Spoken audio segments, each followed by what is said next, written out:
बिस्मिल्लाहिर्रहमानिर्रहीम। जी तो dear students, आज 10th क्लास की रिव्यू सीरीज़ का हमारा तीसरा लेक्चर होगा, जिसमें हम यूनिट नंबर 12 के एनालिसिस करेंगे, रिव्यू एनालिसिस। यूनिट नंबर 12 जो है हमारे पास, ये है जी जियोमेट्रिकल ऑप्टिक्स के नाम से। इसमें अब सबसे पहले जो हमारे पास शॉर्ट क्वेश्चन बनेगा वो रिफ्लेक्शन ऑफ लाइट की डेफिनेशन होगी। तो ये जो ब्लू बॉक्स है इसके अंदर हमारे पास डेफिनेशन मिल जाएगी रिफ्लेक्शन ऑफ लाइट की, कि जब लाइट एक मीडियम से दूसरे मीडियम की बाउंड्री वॉल पे टकराती है तो वापस उसी मीडियम में लौट जाती है, turns back in the same medium. इसको हम बोलते हैं जी रिफ्लेक्शन ऑफ लाइट। अब ये जो फॉर योर इन्फॉर्मेशन लिखा हुआ है इसके अंदर बड़े सारे एमसीक्यूज हैं, 2 से 3 एमसीक्यूज भी बनते हैं, जिसके अंदर ये 1700 वाला न्यूटन ने सबसे पहले पर्पस्कुलर नेचर ऑफ लाइट बताई थी, और थॉमस यंग ने 1802 के अंदर यंग्स डबल स्लिट एक्सपेरिमेंट के जरिए से प्रूव किया था कि हमारे पास जो लाइट है उसकी वेव नेचर है। ये आपने फॉर योर इन्फॉर्मेशन ध्यान से पढ़नी है जी। तो स्टूडेंट्स, उसके बाद हमारे पास लॉज ऑफ रिफ्लेक्शन है। लॉज ऑफ रिफ्लेक्शन के अंदर हमारे पास ये, जब आप गौर से देखेंगे तो 2 लॉज लिखे हुए हैं उसने। सबसे पहला बताता है कि नॉर्मल पॉइंट, अगर आप इस डायग्राम को गौर से देखते हैं तो ये हमारे पास एक नॉर्मल रे है, जो रे आके टकराएगी इस रे को हम बोलेंगे इंसिडेंट रे, और ये हमारे पास होगी रिफ्लेक्टेड रे। वो कहता है ये तीनों एक ही प्लेन के ऊपर मौजूद होती हैं। ये प्लेन मिरर है, इस प्लेन के ऊपर ये जो लाइन है इसको हम प्लेन लाइन बोलेंगे, ये जिसको मैं आपके सामने हाईलाइट भी कर रहा हूँ। तो वो कहता है ये तीनों के तीनों पॉइंट्स एक ही, जो हमारे पास पॉइंट्स होते हैं, यानी इंसिडेंट रे, नॉर्मल रे और रिफ्लेक्टेड रे, वो एक ही पॉइंट के ऊपर मौजूद होते हैं। इसके बाद एंगल ऑफ इंसिडेंस जो होता है वो एंगल ऑफ रिफ्लेक्शन के हमेशा इक्वल होता है, यानी ये angle of incidence angle of reflection के हमेशा इक्वल होगा। ये 2 हमारे पास लॉज ऑफ रिफ्लेक्शन थे। रिफ्लेक्शन की 2 टाइप्स हैं। हमारे रेगुलर रिफ्लेक्शन है, इसकी डेफिनेशन लिखी है, the reflection by the smooth surfaces is called regular reflection. इसकी एग्जांपल हमारे पास क्या हो सकती है, smooth surface of silver reflects only, यानी जो सिल्वर की सरफेस से हमारे पास रिफ्लेक्शन होगी वो कौन सी होगी, रेगुलर रिफ्लेक्शन होगी। और उसके बाद यहाँ से the rough surface of these object reflect the rays of light in many direction, such type of reflection is called irregular reflection, यानी जो रिफ्लेक्शन हमारे पास irregular ऑब्जेक्ट से होती है उसको हम irregular reflection कहते हैं। इसके बाद स्टूडेंट्स हमारे पास स्फेरिकल मिरर है। स्फेरिकल मिरर का हमारे पास ये डेफिनेशन है, एक ऐसा पॉलिश्ड सरफेस जो कि एक होलोस्फेयर ग्लास का हिस्सा होता है उसको हम स्फेरिकल मिरर का नाम देते हैं। ये आपको शॉर्ट क्वेश्चन में आ सकता है। उसके बाद स्फेरिकल मिरर की आगे 2 टाइप्स उसने बताई हुई हैं। ये हमारे पास सारे के सारे अब शॉर्ट क्वेश्चन है। कोई भी एक ऐसा मिरर जिसकी इनर सरफेस जो है वो रिफ्लेक्टिंग हो उसको हम नाम देते हैं कनकेव मिरर का, और कोई भी एक ऐसी सरफेस जिसकी आउटर सरफेस जो है वो रिफ्लेक्टिंग हो उसको हम नाम देते हैं कन्वेक्स मिरर का। पोल क्या होता है, इस डायग्राम से मैं आपको बताता चलूंगा। पोल बेटा देखें, ये हमारे पास एक मिरर बन चुका है। इस मिरर का ये जो सेंटर होगा, इस सेंटर को हम नाम देंगे पोल का, और ये पोल की हमारे पास डेफिनेशन लिखी हुई है। इसको हम वर्टेक्स भी कहते हैं। ये बहुत इंपॉर्टेंट एमसीक्यू है। अब बेटा दूसरा है हमारे पास सेंटर ऑफ कर्वेचर। देखें ये हमारे पास एक स्फेरिकल मिरर है, ये एक स्फेयर है। इस स्फेयर का जो सेंटर होगा उस सेंटर को हम नाम देंगे सेंटर ऑफ कर्वेचर। मैं दोबारा से बता रहा हूँ, ये एक स्फेयर है, इस स्फेयर का जो सेंटर होगा उसको हम नाम देंगे सेंटर ऑफ कर्वेचर। ये हमारे पास सेंटर ऑफ कर्वेचर की डेफिनेशन जो है ये आधी यहाँ पे है पेज नंबर 38 पे, और आधी अगले पेज पे लिखी हुई है। उसके बाद स्टूडेंट्स रेडियस ऑफ कर्वेचर है। रेडियस ऑफ कर्वेचर की डेफिनेशन आपको ये मिल जाएगी, और रेडियस ऑफ कर्वेचर को अगर हमने समझना है तो हम उसी डायग्राम पे वापस चलते हैं। देखिए कोई भी हमारे पास अगर एक स्फेयर है या एक सर्कल है तो उसके सेंटर से लेके उसकी बाउंड्री वाल तक की जो लाइन होती है उसको हम रेडियस बोलते हैं। तो इस स्फेरिकल मिरर का जो रेडियस होगा वो कहलाएगा रेडियस ऑफ कर्वेचर। स्टूडेंट्स उसके बाद प्रिंसिपल एक्सिस है। ये प्रिंसिपल एक्सिस की हमारे पास डेफिनेशन लिखी हुई है। प्रिंसिपल एक्सिस को भी हम यहाँ से समझ लेते हैं। देखिए जी, ये लाइन सेंटर ऑफ कर्वेचर की लाइन और पोल को मिलाने वाली जो लाइन होती है इसको हम नाम देते हैं प्रिंसिपल एक्सिस का। ये इसकी डेफिनेशन लिखी हुई है, the line joining the centre of curvature and the pole of the spherical mirror. उसके बाद प्रिंसिपल फोकस है। प्रिंसिपल फोकस की ये हमारे पास डेफिनेशन लिखी हुई है। ये प्रिंसिपल फोकस की डेफिनेशन है स्टूडेंट्स। प्रिंसिपल फोकस के बारे में 2 पॉइंट्स है कि कनकेव मिरर का जो कनकेव मिरर को हम कन्वर्जिंग मिरर कहते हैं। क्यों कन्वर्जिंग मिरर कहते हैं? कि जब इसमें से लाइट गुजरती है तो ये उसको एक्चुअली किसी एक पॉइंट के ऊपर कन्वर्ज कर देती है। उसके बाद इसका जो फोकस होता है कनकेव मिरर का, उसको हम रियल फोकस भी कहते हैं। ये आपने याद रखना है, कनकेव मिरर का जो फोकस है उसको हम रियल फोकस भी कहते हैं। उसके बाद स्टूडेंट्स कन्वेक्स मिरर है। कन्वेक्स मिरर के अंदर जो रेज होती हैं वो डाइवर्ज हो जाती हैं, इसलिए हम इसको डाइवर्जिंग मिरर भी कहते हैं। और स्टूडेंट्स इसके अंदर हमारे पास जो रेज हैं वो एक्चुअली नहीं मिल रही होती बल्कि वर्चुअली हम मिलाते हैं, इसलिए इसका जो प्रिंसिपल फोकस होता है वो भी हमारे पास इमेजिनरी ही होता है। स्टूडेंट्स उसके बाद हमारे पास फोकल लेंथ, प्रिंसिपल फोकस और पोल के दरमियानी फासला को हम नाम देते होते हैं हमेशा प्रिंसिपल फोकस का। एक बात आपने याद रखनी है कि फोकल लेंथ का फार्मूला होता है हमेशा रेडियस बाय 2, यानी रेडियस ऑफ कर्वेचर को अगर हम 2 से डिवाइड कर देते हैं तो हमारे पास वैल्यू आ जाएगी फोकल लेंथ की। ये एक टेबल है कैरेक्टरिस्टिक ऑफ फोकस का, ये बहुत इंपॉर्टेंट है, बोर्ड के अंदर बहुत दफ़ा शॉर्ट क्वेश्चन में आया हुआ है, आपने इसको भी याद रखना है, ये बहुत ज़्यादा इंपॉर्टेंट है स्टूडेंट्स। उसके बाद हमारे पास reflection of light by spherical mirror है। ये अगर आपको आता है तो आपने इसको एज इट इज़ सारे का सारा नोट करना है, ये आपको शॉर्ट क्वेश्चन में बोर्ड में पूछा जा सकता है। उसके बाद students image formation, image location bye spherical formula है।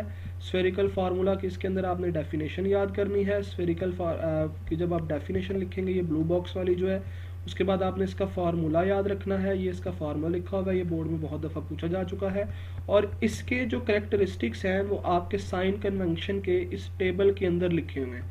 आपने ये टेबल लाजमी याद रखना है कि जो ऑब्जेक्ट का डिस्टेंस है वो रियल ऑब्जेक्ट के लिए पॉजिटिव होता है और वर्चुअल ऑब्जेक्ट के लिए हमारे पास नेगेटिव होता है पी की वैल्यू। क्यू की जो वैल्यू होती है वो रियल इमेज के लिए पॉजिटिव होती है, वर्चुअल इमेज के लिए नेगेटिव होती है। और सबसे इंपॉर्टेंट पॉइंट ये फोकल लेंथ का है कि कनकेव मिरर के लिए फोकल लेंथ पॉजिटिव होती है, कन्वेक्स मिरर के लिए फोकल लेंथ हमेशा नेगेटिव होती है। अब यहाँ से आपने याद रखना है कि कनकेव मिरर की फोकल लेंथ पॉजिटिव है और कन्वेक्स मिरर की फोकल लेंथ नेगेटिव है। लेंस में ये उलट हो जाएगा, ये आगे जाके हम इसको देख लेंगे स्टूडेंट्स। इसके बाद हमारे पास एग्जाम्पल नंबर 12.1 है, ये बोर्ड में बहुत दफ़ा शॉर्ट क्वेश्चन में आ चुकी है, इसको आपने डिटेल से कर लेना है। उसके बाद एग्जाम्पल नंबर 12.2 जो है ये भी बोर्ड में शॉर्ट में आई हुई है, आपने इसको भी कर लेना। उसके बाद रिफ्रैक्शन ऑफ लाइट है हमारे पास। रिफ्रैक्शन ऑफ लाइट की ये डेफिनेशन लिखी हुई है, मैं आपके सामने हाईलाइट कर रहा हूँ। The bending of light as it passes from transparent medium into another medium is known as refraction of light. ये डायग्राम आपने उसके अंदर बनानी है, अगर ये आपको लॉन्ग में आता है तो डायग्राम बनाने के बाद ये सारी की सारी नीचे उसकी एक्सप्लेनेशन लिखी हुई है, आपने इस एक्सप्लेनेशन को भी लिखना है स्टूडेंट्स। उसके बाद ये भी रिफ्रैक्शन ऑफ लाइट की डेफिनेशन लिखी हुई है, आपने इसको भी याद कर लेना है। दोनों में से जो आपको आसान लगे वो वाली डेफिनेशन आप कर सकते हैं। उसके बाद स्टूडेंट्स ये एक टेबल बनाया हुआ है हमारे सामने उसने इंडेक्स ऑफ रिफ्रैक्शन का, इसके अंदर आपने एयर, वाटर, आइस वगैरह की याद रखनी है। वैसे तो आप ये सारे का सारा टेबल याद कर लें तो वो सबसे बेहतर है। उसके बाद लॉज ऑफ रिफ्रैक्शन है। लॉज ऑफ रिफ्रैक्शन में पहला लॉ बिल्कुल रिफ्लेक्शन वाला सेम है कि हमारे पास जो लाइट होती है उसके अंदर इंसिडेंट पॉइंट, रिफ्लेक्टेड पॉइंट और नॉर्मल पॉइंट एक ही लाइन पर मौजूद होते हैं। ये अब एक इम्पोर्टेंट अलग से शॉर्ट क्वेश्चन है कि ratio of sine of I to the sine of R, यानी sine of incident angle to the sine of refracted angle हमेशा एक कांस्टेंट के इक्वल होता है और इसी को हम नाम देते हैं स्नेल्स लॉ का। ये हमारे पास स्नेल्स लॉ की वैल्यू आ गई, डेफिनेशन आ गई स्टूडेंट्स, और इस n को हम नाम देते हैं रिफ्रैक्टिव इंडेक्स का। अब ये हमारे पास एक speed of light in medium का एक टॉपिक है, इसके अंदर से MCQs आते होते हैं, जैसे कि लिखा हुआ है उसने speed of sound in air is 3×10⁸ metre per second, ये एक MCQ है। उसके बाद speed of sound in water जो है ये उसने बताई हुई है, दूसरा MCQ है। इसी तरह से स्टूडेंट्स ये उसने speed of sound in glass बताई है, ये भी हमारे पास एक MCQ है। रिफ्रैक्टिव इंडेक्स की डेफिनेशन लिखी हुई है, ये आप लोगों ने याद रखनी है, ये बोर्ड में बहुत दफ़ा शॉर्ट क्वेश्चन में आ चुकी है। रिफ्रैक्टिव इंडेक्स की एक डेफिनेशन आपको यहाँ पे भी मिलेगी, ये रिफ्रैक्टिव इंडेक्स की डेफिनेशन है और साथ में उसका 2 फार्मूलाज लिखे हुए हैं, आपने इनको याद रखना है। उसके बाद स्टूडेंट्स 12.3 हमारे पास एक एग्जांपल है, ये भी बोर्ड में बहुत दफ़ा शॉर्ट क्वेश्चन में पूछी जा चुकी है।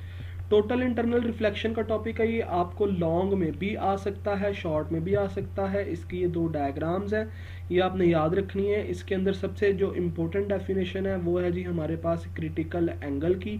आपने एक बात याद रखनी है कि क्रिटिकल एंगल वो एंगल होता है कि जब कोई रे आके टकराए और जो हमारे पास रिफ्रैक्टेड रे है वो एग्जैक्टली 90 डिग्रीज के एंगल पे बेंड कर जाए, तो उसको हम नाम देते हैं क्रिटिकल एंगल का। उसके बाद स्टूडेंट्स, जब इंसिडेंट एंगल जो होता है वो लार्जर होता है देन क्रिटिकल एंगल, तो फिर रिफ्रैक्शन नहीं होती, फिर सारी की सारी रिफ्लेक्शन हो जाती है। और इसी फिनोमिना को हम नाम देते हैं टोटल इंटरनल रिफ्लेक्शन का। मैं दोबारा से रिपीट कर रहा हूं, अगर इंसिडेंट एंगल क्रिटिकल एंगल से छोटा हो तो रिफ्रैक्शन होती है, अगर इंसिडेंट एंगल क्रिटिकल एंगल के बराबर हो तो रे 90 डिग्रीज पे बेंड करती है, और अगर इंसिडेंट एंगल क्रिटिकल एंगल से बड़ा हो तो तब हमारे पास रे टोटली रिफ्लेक्ट हो जाती है, और इसी फिनोमिना को हम नाम देते हैं टोटल इंटरनल रिफ्लेक्शन का। उसके बाद students, total internal reflecting prism है हमारे पास। टोटल इंटरनल रिफ्लेक्टिंग प्रिज्म की आपने डायग्राम याद रखनी है।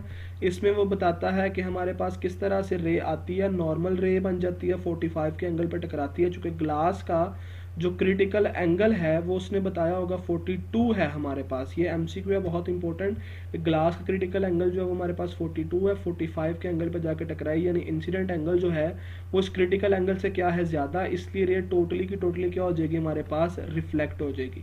उसके बाद स्टूडेंट्स, यहाँ पे हमारे पास ऑप्टिकल फाइबर की बात आ गई है। ऑप्टिकल फाइबर आप लोगों ने याद रखनी है कि इसके अंदर सबसे पहले ये इसकी डेफिनेशन है, यहाँ से उसकी कंस्ट्रक्शन स्टार्ट हो जाएगी, ये सारी की सारी उसकी कंस्ट्रक्शन जाएगी यहाँ तक। इसके अंदर आपने ये दो तीन चीज़ें याद रखनी है स्टूडेंट्स, जिसमें वो बात कर रहा है कि ये हमारे पास कोर की डेफिनेशन लिखी है, the core is made from the glass और plastic relatively high refractive index, the cladding is made of the low plastic but relatively low refractive index. ये जो सारे का सारा मैंने हाईलाइट किया हुआ स्टूडेंट्स आपके सामने इस पिंक कलर के लाइट पिंक कलर से हाईलाइट किया गया है, ये सारी की सारी आपके पास उसकी कंस्ट्रक्शन है।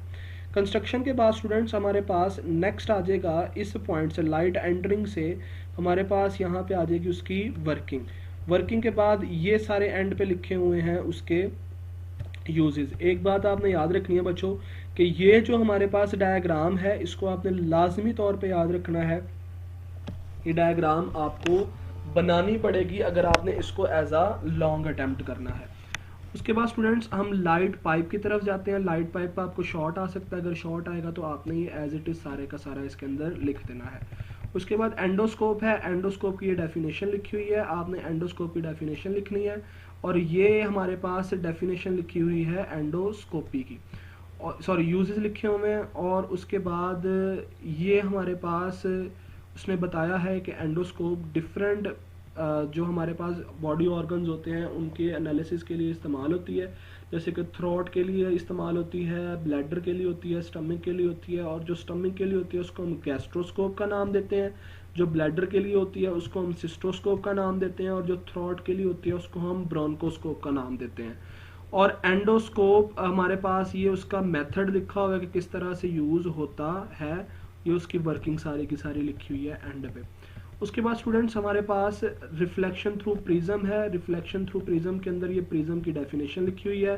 प्रिज्म एक ऐसा ऑब्जेक्ट होता है जो ग्लास या ऑप्टिकल ग्लास से बना होता है, और इसकी जो टू पॉलिश प्लेन सरफेस होती हैं वो इंक्लाइंड होती हैं ईच अदर दोनों एक दूसरे की तरफ। उसके बाद ये हमारे पास उसकी वर्किंग लिखी हुई है, ये आपने सारी की सारी वर्किंग लिखनी है और ये साथ में डायग्राम बनानी है अगर ये आपको लॉन्ग में आता है। हमारे पास लेंसेज के नाम से ये लेंस की डेफिनेशन लिखी हुई है हमारे पास। लेंस की डेफिनेशन के बाद स्टूडेंट्स हमारे पास ये उसकी टाइप्स लिखी हुई हैं। वो कहता है लेंस की दो तरह की ये लेंस के यूजेस लिखे हुए हैं, ये आपने सारे के सारे लेंस के यूजेस लिखने हैं। उसके बाद स्टूडेंट्स टाइप्स ऑफ लेंसेज पे आ जाता है। वो लेंसेज की दो टाइप्स हैं जैसे कि हम जानते हैं। लेंस की कौन कौन सी टाइप्स हैं जी, वो कहता है कि हमारे पास लेंस की दो टाइप्स हैं, एक ऐसा लेंस जो रेस को कन्वर्ज करे उसको कन्वर्जिंग लेंस कहते हैं, या कन्वेक्स लेंस कहते हैं। अब स्टूडेंट्स यहाँ पे आपने एक बात याद रखनी है कि हमारे पास जैसे हमने मिरर की बात की थी और मैंने आपको बार बार बताया था कि कनकेव मिरर को कन्वर्जिंग मिरर कहते हैं, जबकि कन्वेक्स लेंस को कन्वर्जिंग लेंस कहते हैं। ये आपने याद रखना है कि कनकेव मिरर को कन्वर्जिंग मिरर कहा जाता है, जबकि कन्वेक्स लेंस को कन्वर्जिंग लेंस कहा जाता है। ये इसकी डेफिनेशन लिखी हुई है, this lens is thick at the centre but thin at the edges. दूसरी तरह का लेंस है जी हमारे पास जो कि डाइवर्जिंग लेंस कहलाता है, और इसी को हम कनकेव या डाइवर्जिंग लेंस भी कहते हैं। ये थिन होता है from its centre and thick from its edges.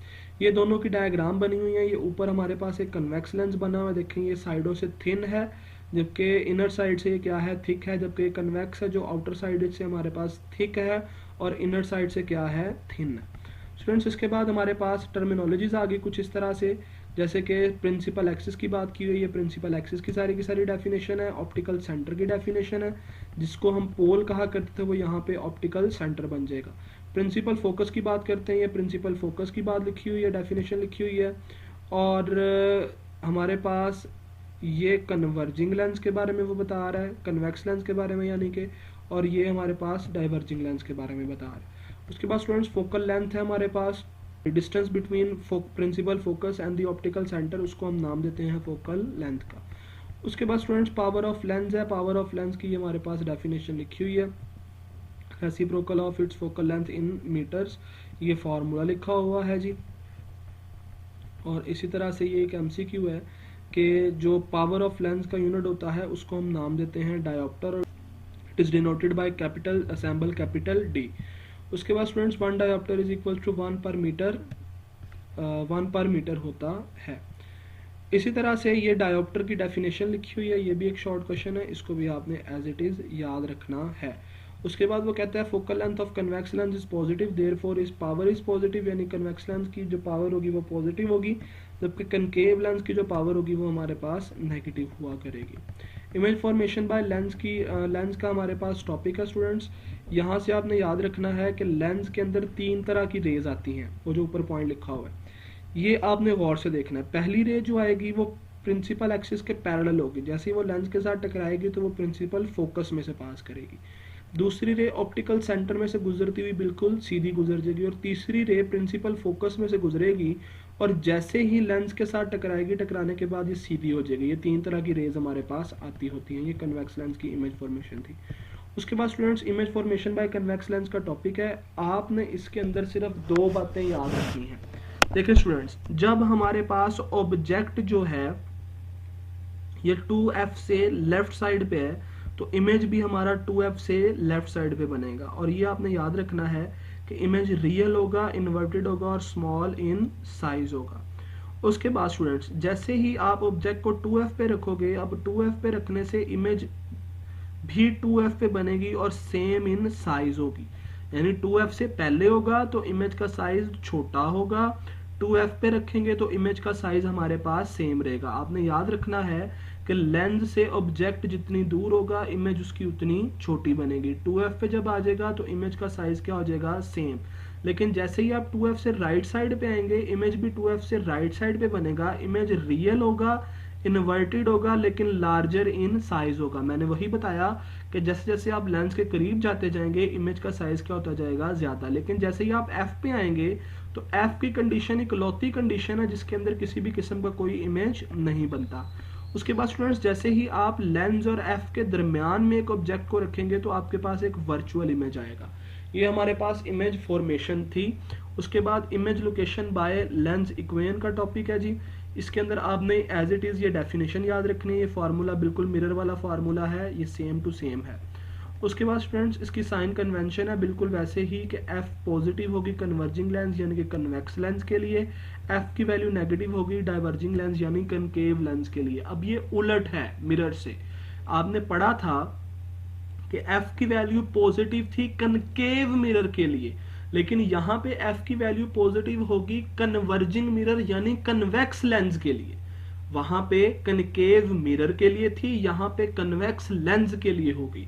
और f की वैल्यू यहाँ पे डाइवर्जिंग लेंस यानी कनकेव लेंस के लिए नेगेटिव होगी, जबकि वहां पे कनकेव मिरर के लिए क्या थी, पॉजिटिव थी। लेंस और मिरर के अंदर फोकल लेंथ की वैल्यू एक दूसरे के उलट है। ऑब्जेक्ट जो होगा P वो रियल ऑब्जेक्ट के लिए पॉजिटिव होगा और वर्चुअल ऑब्जेक्ट के लिए हमारे पास नेगेटिव होगा। इस तरह से स्टूडेंट्स इमेज जो होगी वो पॉजिटिव होगी हमारे पास रियल ऑब्जेक्ट के लिए, रियल इमेज के लिए क्यू की वैल्यू पॉजिटिव होगी और वर्चुअल इमेज के लिए क्यू की वैल्यू हमारे पास नेगेटिव होगी। ऐसे ही जब हम आगे चलते हैं स्टूडेंट्स, तो हमारे पास यहाँ पे कैमरा का टॉपिक आ जाएगा। कैमरा का अगर टॉपिक आता है तो आपने इसको एज इट इज़ लिखना है सारे का सारा लॉन्ग के अंदर। इसमें कुछ MCQs हैं हमारे पास। ये सबसे पहले उसकी डेफिनेशन लिखी हुई है, ये आपने डेफिनेशन इसकी याद रखनी है अगर आपको शॉर्ट में आता है तो। उसके बाद ये सारी की सारी उसकी कंस्ट्रक्शन लिखी हुई है, आपने ये कंस्ट्रक्शन लिखनी है और यहाँ से आपने हेडिंग देनी है location of image and object की। उसके बाद स्टूडेंट्स स्लाइड प्रोजेक्टर है। स्लाइड प्रोजेक्टर हमारे पास लॉन्ग में आ सकता है। अगर लॉन्ग में आएगा तो ये सारा कुछ आपने एज इट इज़ लिखना है और ये डायग्राम आपने लाजमी बनानी है उसके अंदर। उसके बाद स्टूडेंट्स हमारे पास फोटोग्राफर इन लार्जर है। फोटोग्राफर इन लार्जर का भी बिल्कुल सेम प्रोसीजर है, डायग्राम वगैरह भी जैसे कि आप लोग पढ़ के आते हैं स्लाइड प्रोजेक्टर के अंदर, ये भी आपने एज इट इज़ सारे का सारा लिखना है। सिंपल माइक्रोस्कोप है स्टूडेंट। सिंपल माइक्रोस्कोप के अंदर आप उसकी डेफिनेशन लिखेंगे, ये सारी की सारी उसकी डेफिनेशन लिखी हुई है। और मैग्नीफाइड ऑब्जेक्ट जो है 25 सेंटीमीटर ऑफ द नॉर्मल आई से आसानी से देखा जा सकता है, ये भी आपने याद रखना है। उसके बाद स्टूडेंट्स यहाँ पे कुछ फार्मूलाज लिखे हुए हैं मैग्नीफिकेशन के। मैग्नीफिकेशन का फार्मूला होता है थीटा डैश बाय थीटा, और इसी फार्मूला को हम इस तरह से भी लिख सकते हैं कि 1 + d/fp होता है। रिजॉल्विंग पावर है स्टूडेंट्स। रिजॉल्विंग पावर हमारे पास शॉर्ट में आ सकता है, इसको भी आपने याद रखना है। कंपाउंड माइक्रोस्कोप है स्टूडेंट्स। कंपाउंड माइक्रोस्कोप एक ऐसी डिवाइस है जिसके अंदर 2 कन्वर्जिंग लेंस इस्तेमाल होते हैं। एक जो ऑब्जेक्ट के पास होता है उसको हम ऑब्जेक्टिव कहते हैं और जो आंख के पास होता है उसको हम आईपीस का नाम देते हैं। उसके बाद स्टूडेंट्स ये उसके कैरेक्टरिस्टिक्स लिखे हुए हैं। इन कैरेक्टरिस्टिक्स को आपने ध्यान से याद रखना है, ये शॉर्ट में भी आपसे अलग पूछे जा सकते हैं और इनमें से MCQs भी आ सकते हैं। उसके बाद स्टूडेंट्स हमारे पास मैग्नीफिकेशन ऑफ कंपाउंड माइक्रोस्कोप है, ये आपने इसके अंदर सारा का सारा लिखना है और ये डायग्राम भी आप लोगों ने लाजमी बनानी है। उसके बाद स्टूडेंट्स जैसे ही हम यहाँ पे आते हैं मैग्नीफिकेशन के अंदर, तो इसकी मैग्नीफिकेशन का फार्मूला जो है ये आपको शॉर्ट में आ सकता है और MCQ में भी वो पूछ सकता है। उसके बाद स्टूडेंट्स हम यूजेस ऑफ कंपाउंड माइक्रोस्कोप है। यूजेस ऑफ कंपाउंड माइक्रोस्कोप हमारे पास शॉर्ट में पूछे जा सकते हैं। टेलीस्कोप का लॉन्ग है। टेलीस्कोप हमारे पास एक ऐसा इंस्ट्रूमेंट है जो दूर के ऑब्जेक्ट देखने के लिए इस्तेमाल होता है, ये उसकी डेफिनेशन है। उसके अंदर भी 2 कन्वर्जिंग लेंस होते हैं और उसको हम रिफ्रैक्टिंग टेलीस्कोप का नाम देते हैं स्टूडेंट्स। उसके बाद वर्किंग ऑफ टेलीस्कोप के अंदर भी आपने ये सारे का सारा पैराग्राफ एज इट इज़ लिखना है लॉन्ग के अंदर। और मैग्नीफिकेशन ऑफ टेलीस्कोप के अंदर आप डायग्राम बनाएंगे, डायग्राम बनाने के बाद आपका ये लॉन्ग भी कंप्लीट हो जाएगा। उसके बाद ह्यूमन आई है स्टूडेंट्स, ये भी बड़ा इंपॉर्टेंट है शॉर्ट क्वेश्चन के हवाले से। ये हमारे पास उसकी कुछ डेफिनेशंस हैं, ये आपने याद रखनी है। सबसे पहले ये देखें रेटिना की डेफिनेशन लिखी हुई है। उसके बाद हमारे पास यहाँ पे डेफिनेशन लिखी होगी, ये हमारे पास कॉर्निया की डेफिनेशन लिखी हुई है और यहाँ से आइरिस की डेफिनेशन लिखी हुई है। उसके बाद स्टूडेंट्स ऐसे ही हमारे पास ये प्यूपल की डेफिनेशन लिखी है, ये भी आपने याद रखनी है। उसके बाद अकोमोडेशन का टॉपिक है। अकोमोडेशन के टॉपिक के अंदर आपने एज इट इज़ ये सारा याद रखना है और साथ में आपने ये डायग्राम्स भी बनानी है। ये हमारे पास अकोमोडेशन की डेफिनेशन लिखी हुई है। उसके बाद students near and far point है, ये हमारे पास नियर पॉइंट की डेफिनेशन लिखी हुई है। ये हमारे पास फार पॉइंट की डेफिनेशन लिखी हुई है। स्टूडेंट्स नियर पॉइंट के अंदर आपने कुछ चीज़ें याद रखनी है कि जो नॉर्मल इंसानी आंख है उसका नियर पॉइंट जो वो 25 सेंटीमीटर होता है। इट इंक्रीजेज, जब 40 ईयर्स के होते हैं तो 50 सेंटीमीटर हो जाता है और जब आप लोग 60 ईयर्स के होते हैं तो 500 सेंटीमीटर नियर पॉइंट की वैल्यू आ जाती है। एक बात आपने याद रखनी है कि जो फार पॉइंट होता है नॉर्मल ह्यूमन आई के लिए उसकी जो वैल्यू होती है वो इन्फिनिटी होती है, जैसे कि आपकी बुक ने बताया हुआ है। डिफेक्ट ऑफ आइज के अंदर ये डिफेक्ट ऑफ आइज की हमारे पास डेफिनेशन लिखी हुई है स्टूडेंट्स। उसके बाद नियर साइटनेस, नियर साइटनेस का आपको अगर ये 2 शॉर्ट लॉन्ग भी आ सकते हैं और अलग अलग शॉर्ट भी पूछे जा सकते हैं तो आपने एज इट इज़ ये सारे के सारे याद करके लिख देने, ये सारे के सारे लॉन्ग हैं हमारे पास। उसके बाद स्टूडेंट्स ये फार साइटनेस है, ये फार साइटनेस का भी आपको लॉन्ग आ सकता है नियर साइटनेस के साथ और अलग से शॉर्ट भी आ सकता है, इनके अंदर आपने डायग्राम्स भी बनाने थे। ये तो स्टूडेंट्स हमारे पास एनालिसिस ऑफ चैप्टर नंबर 12। मजीद लेक्चर के लिए साथ जुड़े रहिए। अस्सलाम वालेकुम।